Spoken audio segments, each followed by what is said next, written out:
Bem, amigos, muito bom dia! Vamos então à nossa revisão para a prova do terceiro trimestre. O tema, população. Já vimos alguns tópicos e veremos outros importantes que cairão na prova. Se liga na revisão!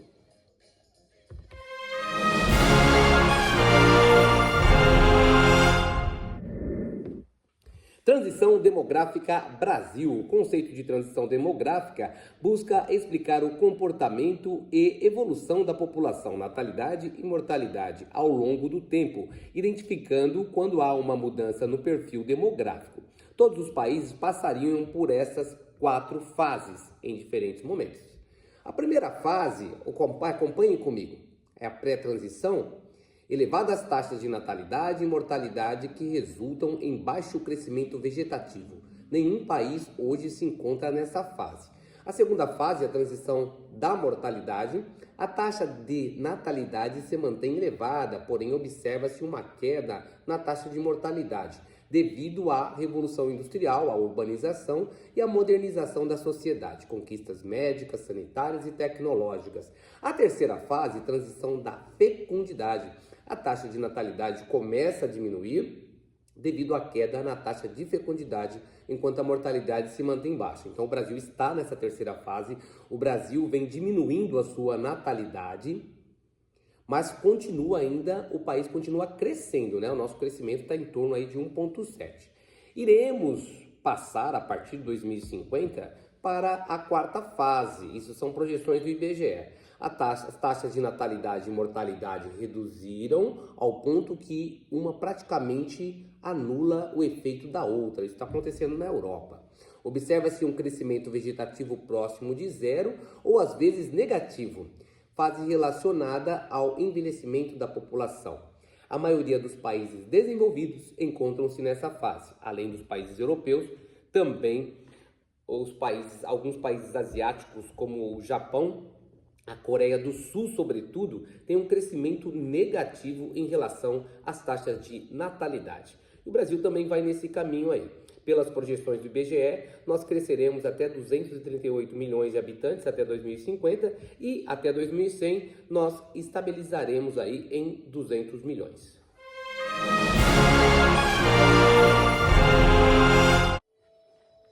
Esse slide aí continua mostrando aí a transição demográfica Brasil, transição demográfica do Brasil de 1800 até 2100, e vocês peguem lá o começo das linhas em 1800, vocês vão percebendo aí as mudanças que vão acontecendo principalmente após 1940.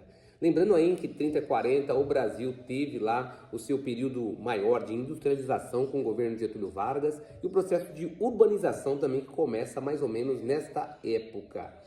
Então observem lá o primeiro retângulo, a população brasileira irá crescer até 2050, como eu já tinha dito, chegaremos a 238 milhões de habitantes e estabilizaremos com 200 milhões de habitantes aí em 2100.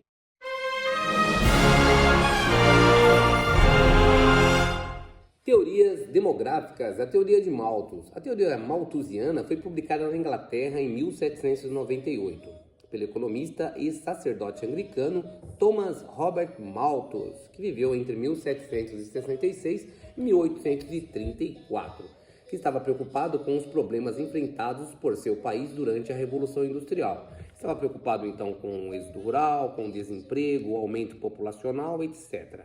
Malthus expôs sua famosa teoria na obra Um Ensaio sobre o Princípio da População, na qual atribuía toda a culpa caótica da situação social de então ao excessivo crescimento dos pobres.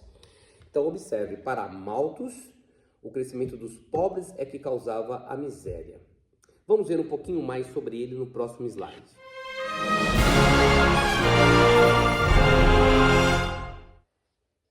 É isso aí, voltamos. Teorias demográficas. Fundamentação da teoria malthusiana. Então, a teoria malthusiana se fundamenta na relação entre o crescimento populacional e os meios de subsistência apoiada nas seguintes premissas. Caso não seja detido por obstáculos, guerras, epidemias, etc., a população tende a crescer segundo uma progressão geométrica, duplicando a cada 25 anos. Os meios de subsistência, alimentos, na melhor das hipóteses, só pode aumentar segundo uma progressão aritmética. Então, o Malthus nos mostra os princípios desses estudos dele, que é o seguinte: a cada 25 anos a população vai dobrar de uma forma geométrica. 200 milhões, 400 milhões, 800 milhões. E a produção de alimentos vai dobrar de forma aritmética, 2, 4, 6, vai crescer de forma aritmética, não dobrar de forma aritmética, né? 2, 4, 6, ou seja, vai chegar uma hora que vai faltar comida para as pessoas. Então, a solução que ele propõe é que as pessoas tenham menos filhos através do controle populacional. Tem sentido? Tem sentido. Mas vamos ver aí uma outra teoria daqui a pouco que vai contrapor essa teoria malthusiana.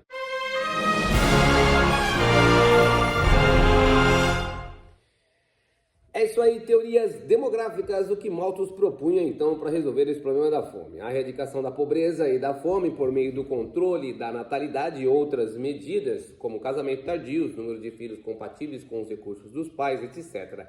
A teoria de Malthus é caracterizada como antinatalista e conservadora. Então, o Malthus tinha essas propostas das pessoas terem menos filhos. Basicamente isso.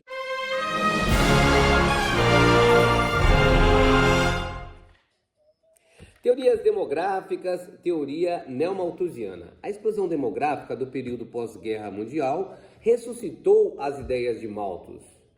Conhecidos como neomalthusianos ou alarmistas, os adeptos dessa teoria assumiram novas posturas e aprimoraram teoria anterior.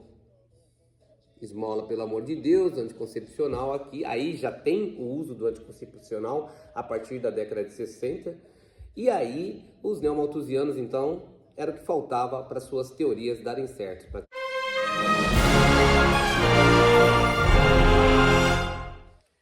Então era isso. O que defendiam os neomalthusianos? Então, teorias demográficas, o que eles defendiam? Atribuíam a culpa pela situação da miséria dos países subdesenvolvidos ao acelerado crescimento populacional. Concordavam que a agricultura era capaz de produzir alimento suficiente para todos. Defendiam programas rígidos e oficiais de controle de natalidade, em geral rotulados de planejamento familiar, como o emprego de diversos métodos, as pílulas anticoncepcionais, a laqueadura de trompas, o DIU, dispositivo ultrauterino, o aborto e a vasectomia. Então, todas essas ideias de prevenção de filhos eram levadas à população, e isso é dever do Estado oferecer todos os contraceptivos, mas é a família que tem que decidir quantos filhos querem ter. É isso aí, teorias demográficas, teoria reformista ou marxista. Os reformistas, que defendem teorias demográficas marxistas, ao contrário dos neomalthusianos, consideram a própria miséria como sendo a responsável pelo acelerado crescimento da população. Então não é a população que causa a miséria, é a miséria que causa o aumento da população. É um ponto de vista diferente, ou seja, se o governo aplicasse em políticas sociais, moradia, educação, saúde, as famílias automaticamente teriam menos filhos. Então, a teoria reformista tira esse peso que o povo de direita, o povo liberal gosta de colocar no próprio pobre, a culpa da pobreza é do pobre, e coloca essa culpa no Estado, que não dá as condições básicas para a população sobreviver, de educação, para que ela se planeje e tenha a quantidade de filhos que ela possa criar.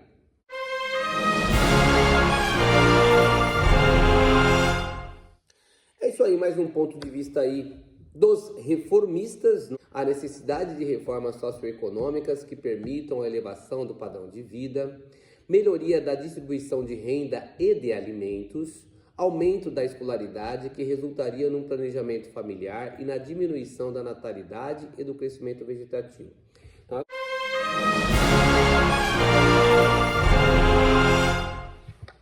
Então, hoje o Brasil, segundo o IBGE, conta aí com 203 milhões de pessoas. A população do Brasil, parte dela não mora no país, assim como parte também de populações de outros países vem para o nosso. Então, as pessoas, elas migram de um lugar para o outro. Observe esse slide. países com maior número de imigrantes, milhões, 2015. Então, os Estados Unidos, observem, eles têm 46,6 milhões de pessoas vivendo em seu território. Se os Estados Unidos têm uma população por volta aí de 300 milhões, uma em cada 6 pessoas, basicamente, nos Estados Unidos é um migrante, é uma pessoa que veio de outro país. O Trump aí tá com uma política, né, de expulsão dessas pessoas e olha o número que é. Aqui no Brasil, que nós já vemos aí bastante bolivianos, vemos haitianos, vemos africanos, o Brasil ele não tem uma quantidade de imigrante muito maior do que 3 milhões. 3 milhões.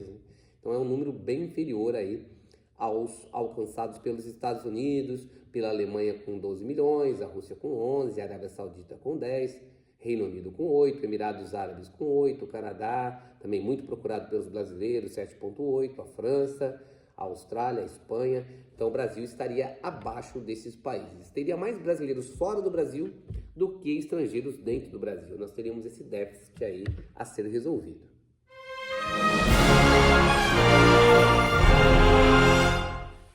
E nós temos também as migrações internas, as que acontecem aqui no nosso próprio território. É o ciclo econômico, às vezes, que determina essas mudanças em nosso território. Observe esse slide.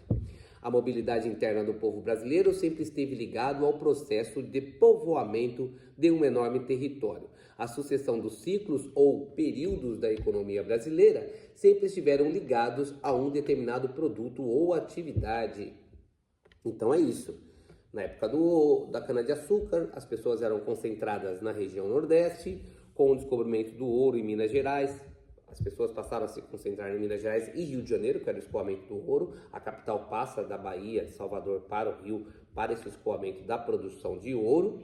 Posteriormente ao ouro, nós tivemos aí o plantio de café no Rio de Janeiro, no sul, depois em São Paulo, Vale do Paraíba, interior de São Paulo, e depois do café nós tivemos a industrialização com Getúlio Vargas, lembram? Então,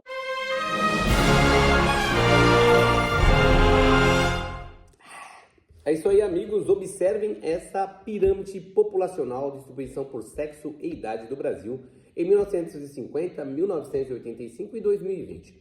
Observe que em 1950 nós tínhamos a base da pirâmide mais extensa. Isso significa que a nossa população jovem era maior do que a população adulta e também do que a população de idosos. Já na pirâmide etária de 1985, observe aí a parte azul, a parte masculina, a parte amarela, a parte feminina. Nós aumentamos a nossa população, mas a base continua ainda maior. Então o número de nascimentos era bem significativo, o que não acontece em 2020. Então, devido aí a essa diminuição do crescimento da população do Brasil, sobretudo a partir de 1980, quando a mulher entra no mercado de trabalho e quando os anticoncepcionais também começam a ser mais utilizados, as famílias começam a ficar menores a partir da década de 80, então nós temos essa base sendo estreitada. A parte adulta aqui, essa parte do meio, ela é a maior atualmente, 2020, né? E temos lá uma quantidade de idosos um pouco maior também. Então esses dados, essa evolução da pirâmide etária do Brasil, ela acaba por fornecer informações de políticas governamentais.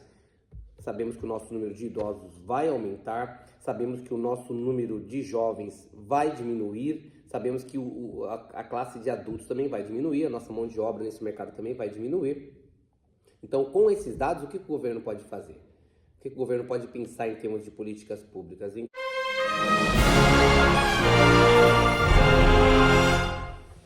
Bem, amigos, é isso, né? Terminamos a nossa revisão, eu quero terminar com esse slide dos africanos. Então, milhões de africanos foram trazidos à força aí, principalmente das regiões da África Ocidental. Eles foram trazidos para substituir a mão de obra indígena nas lavouras, especialmente no cultivo da cana-de-açúcar. Atuaram em diversas atividades, agricultura, mineração, construção, trabalhos domésticos e urbanos. Então a cultura africana teve forte impacto na formação da identidade brasileira. E é com esses slides que eu termino a nossa revisão. Fizemos aí umas dinâmicas teatrais baseadas em alguns países africanos. Nós temos que, nesse mês de novembro e todo o ano, né, nós temos que exaltar o negro. Tomando os negros e os pardos, vemos que a nossa população é mais da metade da população brasileira e nós temos aí que lutar e começar a ver o que foi trazido da Mama África como coisas positivas. Então, as nossas contribuições na culinária, na religião, nas vestimentas, no modo de ser do brasileiro, devem ser vistas como positividade, algo positivo que a Mama África deu para nós. Então o Brasil é aí, no mínimo, metade África. Apesar de nós termos essa língua europeia, uma religião mais forte europeia, as influências africanas são bastante contundentes e devem ser vistas com positividade. Viva Zumbi dos Palmares! É isso aí, boa prova a todos!